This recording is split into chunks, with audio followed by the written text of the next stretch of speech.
gosh, I was excited before that. Whew. Marvelous, thank you. How many of you were here the day Lisa Nichols spoke to us a few years ago? Remember Lisa Nichols? Yep. She was incredible, incredible. And I was actually lying right there on that day, on the ground, doing a visualization exercise. And I knew at that moment that I was going to be standing right here on this stage. And it's an absolute privilege. I feel so grateful to be here.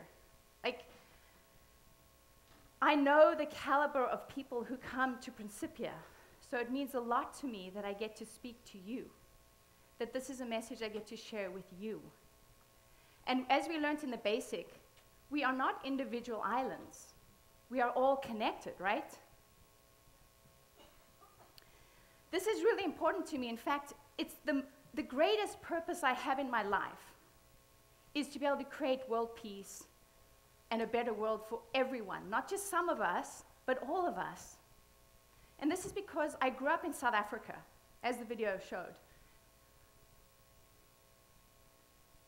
It was a horrendous system of racial segregation of a white minority over a black majority. There was incredible suffering that I saw growing up. Incredible. And I want this to stop in the world. And when I think about suffering now, and I think about child abuse, domestic violence, people battering each other, gang violence, genocide, hate crimes, it's unacceptable to me because I felt it and I saw it in South Africa. So when I see something on television, to me it's personal. It's pain. It's not just a story. And I want all of us in our lives, when we've come here today, from the Sunday night when you arrived, all the way through this week, I want you to gather what you've learned, the ahas that you've had, the inspiration that you've felt about creating your own life and your own life goals, expanding it. And I want you to just take a piece of that and bring it to the greater world so that all of us can benefit from who you are becoming. You all matter. All human beings matter. Not just some of us, not just a few of us, but all of us. But we seem to have forgotten this. And I want us to remember our human community. That includes everyone. You know, when I was 16, my mother took me to a funeral of a black activist that had been killed. And this was outside of Johannesburg, South Africa. And we lined up a bunch, that's a technical term, a bunch of churchgoers, all white churchgoers, who were at the Johannesburg Cathedral. And we lined up in this cavalcade of cars, and we made our way into this township, a black township, where during apartheid, black people lived outside of the cities.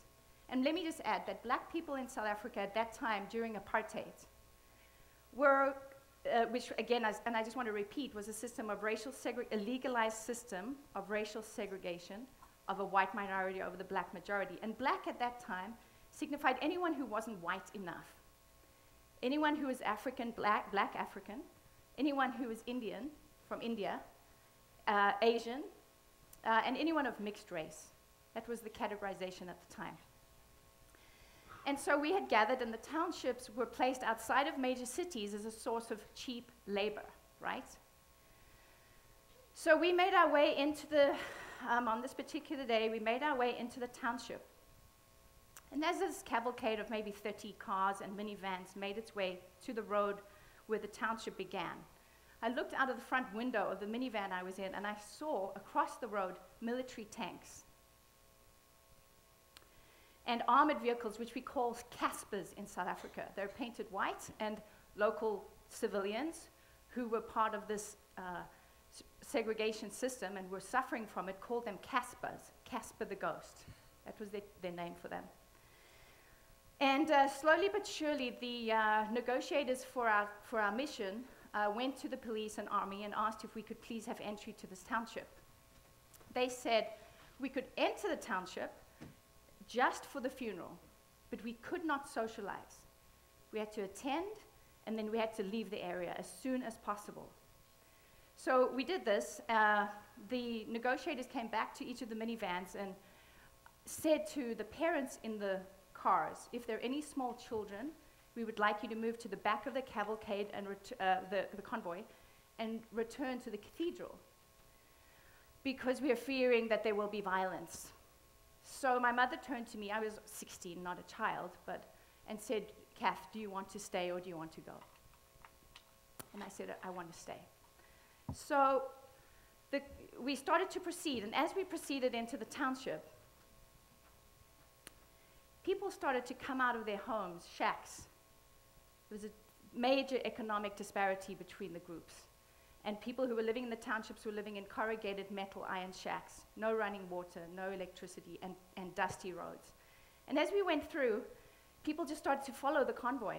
And we just gathered more and more people from the sides and from the back of the convoy. And as we went in, the actual cemetery was at the bottom of a valley.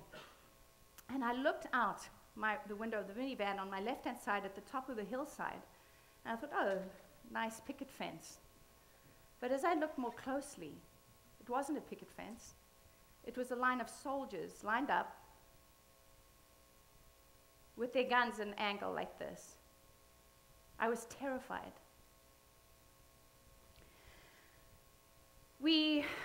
Bishop Tutu was presiding that day. How many of you have heard of Archbishop Desmond Tutu, right? Fabulous man. He was presiding that day, and he presided over the funeral, and all was well. And then as he finished, overhead during the whole time, there had been police helicopters swirling above, a normal intimidation tactic used by the regime. And as we finished, over the loud hailer came. Now, by this time, 3,000 people had gathered. You have 5 minutes to disperse. Now, how many of you know that you cannot disperse a crowd of 3,000 in 5 minutes? So this was an opportunity, an excuse to open fire if needed. So we, being white, having the privilege that I did, we were able to get into our minivans and cars, which were located close to the graveside. And as we got into our cars, we heard the sound of rubber bullets and tear gas canisters. And as we drove out of the township back to my home of privilege with running water, electricity, my education, my warm bed, my home, I might add swimming pool, I turned and looked back, and as I looked back, I saw only dust and smoke. And I was leaving behind fellow human beings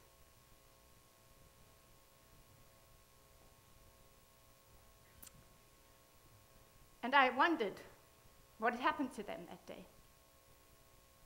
And I found out that no one had been killed that day when we left, but many people had been injured.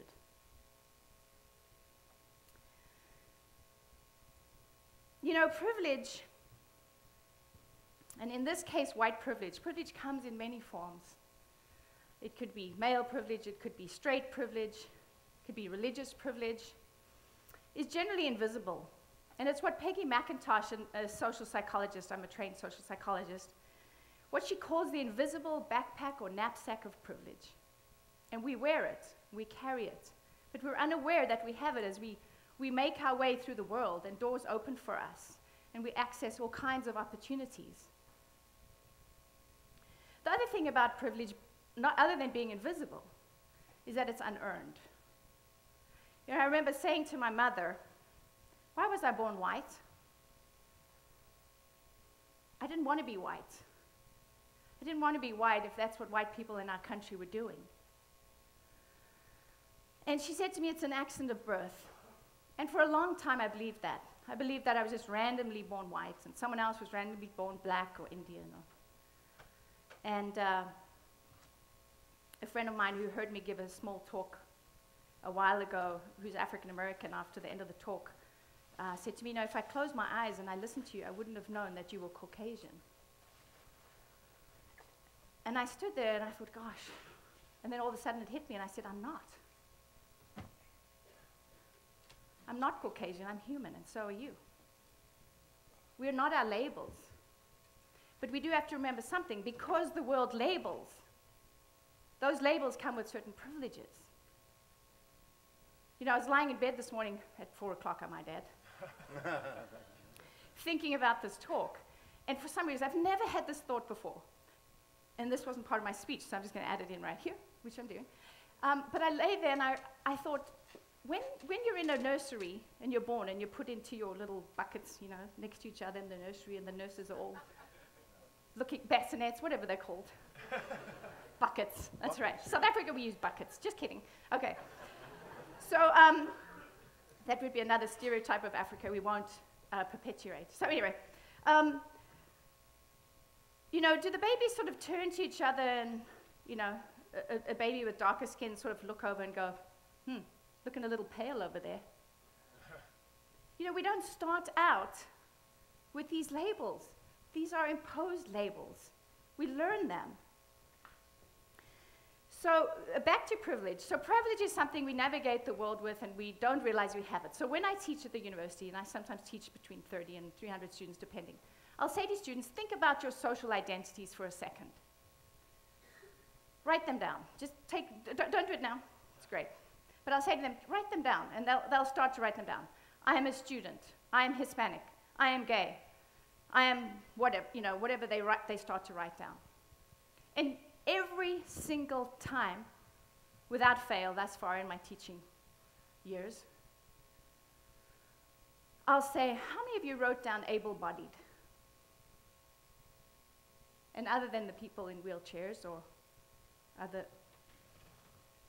people who consider themselves not able-bodied, which, by the way, in the research literature, we are not referred to as able-bodied. We are referred to in the disability literature as temporarily abled. So when I asked them that, no one's written it down. Now, why has no one written down able-bodied? Because we take it for granted. We navigate the world. The world is constructed for us.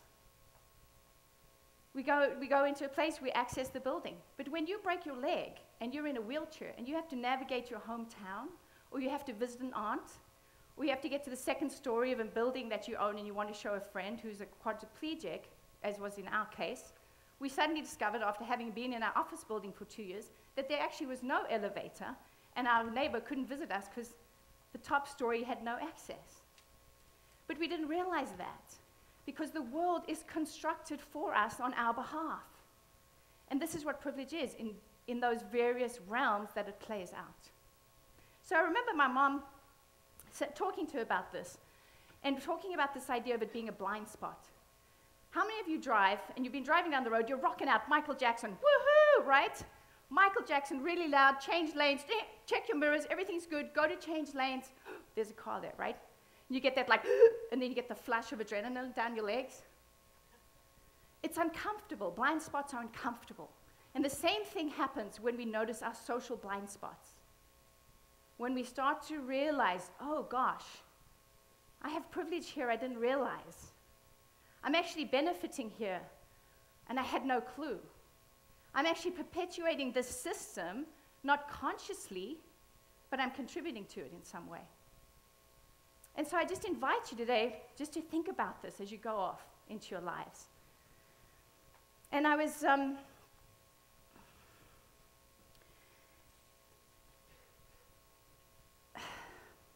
got to tell you this story. Okay. So when I was 20, let me just do the math for you. Don't want to give away my age or anything. No, just kidding, just kidding.